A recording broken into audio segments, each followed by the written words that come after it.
ზესტაფონის მუნიციპალიტეტში თვითმმართველობის არჩევნებზე ოპოზიციურმა პარტიებმა ლელომ და გახარია საქართველოსთვის საერთო მერობის კანდიდატი წარადგინეს. მათი არჩევანი ქართლოს პერანიძეზე შეჩერდა. როგორც ტელეკომპანია არგოს ეთერში გადაცემა თავისუფალ სექტორში ადგილობრივი მაჟორიტარობის კანდიდატმა მაია კახნიაშვილმა განაცხადა, პერანიძე რესურსით და გამოცდილებით მზად არის რეალური კონკურენცია გაუწიოს ოპონენტ კანდიდატს. მისი თქმით, პარტიის მთავარი ღირებულება მოქალაქეებზე ორიენტირებულ პოლიტიკაზე გადის. ზესტაფონში არის ქართლოს პერანიძე, ანუ ორივე პარტიის საერთო კანდიდატი. შეეხება ქართლოს პერანიძეს, ქართლოს პერანიძე არის ძირძველი ზესტაფონელი, არაჩვეულებრივი ოჯახის შვილი, ქართულია უკვე საარჩევნო პროცესში. რაც შეეხება როგორ გაუწევს წინააღმდეგობას, ჩვენი წინააღმდეგობის გაწევა არის ჩვენი სამართლიანობა, ჩვენი მართალი სიტყვა და გულწრფელობა ამომრჩევლის და ამომრჩეველზე, მოქალაქეზე ორიენტირებული პოლიტიკა. 64 მუნიციპალიტეტიდან 25-ში ქართული ოცნების მერობის კანდიდატებს კონკურენტი არ ჰყავთ. 28 ქალაქში კი ლელომ და გახარია საქართველოსთვის შეთანხმებული კანდიდატების წარდგენა ვერ შეძლეს. სირთულეებია საარჩევნო კომისიებშიც. 3055 უბნიდან ლელოს წარმომადგენელი მხოლოდ 253 უბანში ხავს. გახარია საქართველოსთვის კი 1327 უბანზე საერთოდ არ ხავს კომისიის წევრი. ოპოზიციის სიმწირე თვალშისაცემია საკრებულოების არჩევნებშიც. 1088 მაჟორიტარულ ოლქში 431-ში ოპოზიცია საკუთარი კანდიდატი არ დაუყენებია. მაია კახნიაშვილის თქმით, მთავარი მიზეზი ოპოზიციურ პარტიებთან თანაკვეთის შიშია, რაც მნიშვნელოვნად ზღუდავს ოპოზიციური კანდიდატების რესურსს. მესმიერი უბანი, მაგრამ აქ არის მეორე მაგრამ შიში. შიში იმის რო ისწავიდეს და დადგეს ოპოზიციურ პარტიასთან. ანალოგიური შიში მე 2012 წელსაც ნანახი მაქვს ამ რაიონში, მაგრამ ეს არის აბსოლუტურად განსხვავებული შიში. მაშინ იყო ფიზიკური შიში ტერორის, ეხლა არის ფსიქოლოგიური შიში. და სხვა საკითხებზე აქცენტები გაკეთდა გადაცემაში თავისუფალი სექტორი, რომლის ხილვაც მაყურებლებს დღეს 20 საათზე ტელეკომპანია არგოს ეთერში შეეძლებათ.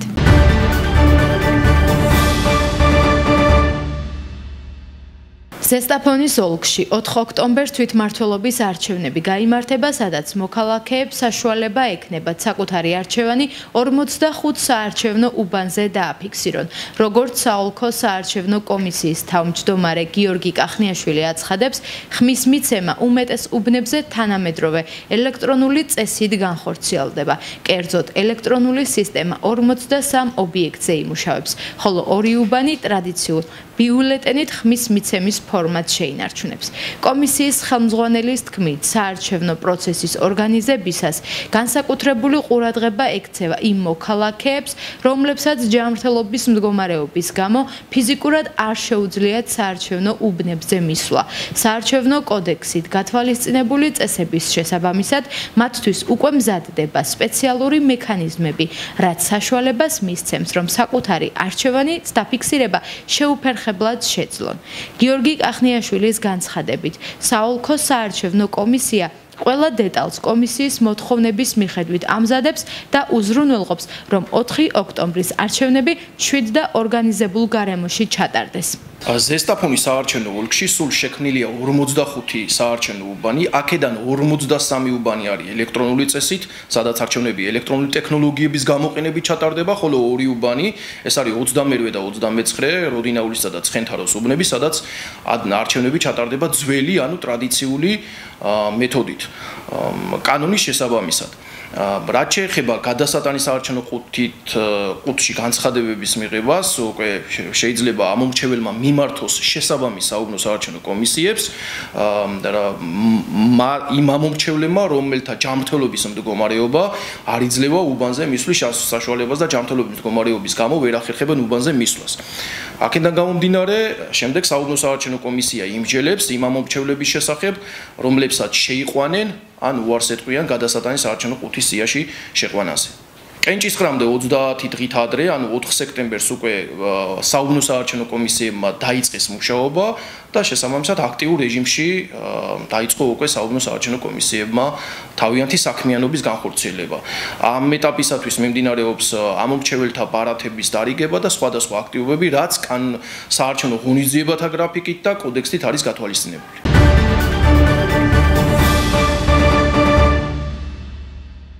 მე გახლავართ დავით ქავთარაძე 17 წლის. ვსწავლობ კოლეჯ კონსტრუქტორის ინტეგრირებულ მოდულზე კომპიუტერული ქსელი და სისტემები. ვარ მესამე კურსის სტუდენტი და ამავდროულად შაორის ახალგაზრდული ბანაკის მონაწილე. დავიბადე თბილისში, თუმცა მომიწია დედასთან ერთად ზესტაფონში გადმოსვლა და ცხოვრება. მრავალფეროვანი ბავშვობა მქონდა. დავდიოდი სხვადასხვა წრეებზე, კალათბურთი, ფეხბურთი, ცეკვა და რაობიდანვე ჩემში იყო ნაპერწკალი, რომ გამხდარიყავი კომპიუტერის სპეციალისტი.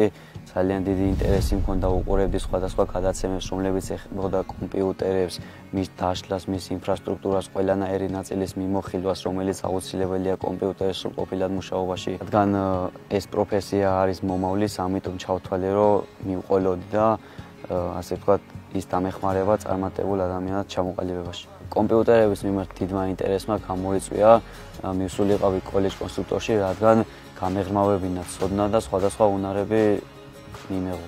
ეხლა ვარ მესამე კურსის სტუდენტი. კოლეჯ კონსტრუქტორში გარდა IT-სა ისწავლება სხვადასხვა პროფესიები, მაგალითად აზოვით ტოპოგრაფიული სამუშაოები, უსაფრთხოება, ელექტროობა.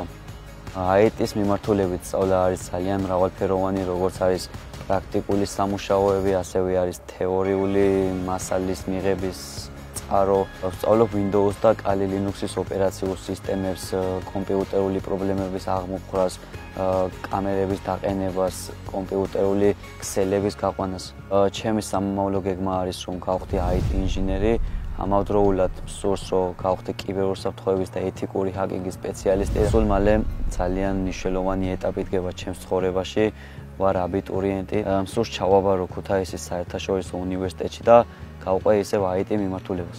გარდა იმისა, რომ სწავლობ კოლეჯ კონსტრუქტორში, ამის გარდა დაკავებული ვარ კიბერუსაფრთხოების მიმართულებით, ვიღრმავებ ცოდნას და ვიზენ ახალ უნარებს. ახალგაზრდობის სააგენტოს სხვადასხვა პროექტებში ვარ ჩართული, მაქვს მათთან მუშაობის გამოცდილება და ამავდროულად სტუდფესტი 2025-ის პროექტიც კი მაქვს შექმნილი. შაორის ახალგაზრდულ ბანაკში მონაწილეობის მიღება გადავწყვიტე, იმიტომ არის ძალიან კარგი გარემო, არიან მეგობრული ხალხი და შემიძლია შევიზინო ბევრი კარგი უნარი. ჩემი პირველი შთაბეჭდილება შაორის ახალგაზრდულ ბანაკში იყო ძალიან დადებითი.